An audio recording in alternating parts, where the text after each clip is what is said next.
predivna salata od šargarepe i cvekle i predivan obrok od piletine spremljene u staklenom pekaču sa krumpirom i šargarepom pojesti sa 2 mala slatka parčeta raženog hleba. Prijetno, ovo vam je dovoljno za jedan prelep i divan obrok i ručak.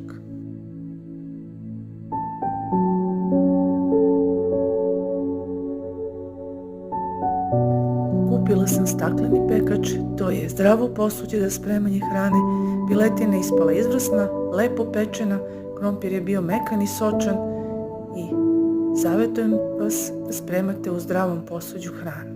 Zato prijetno i želim vam sve najbolje i pratite moj kanal Zdravlje i lepota Ema.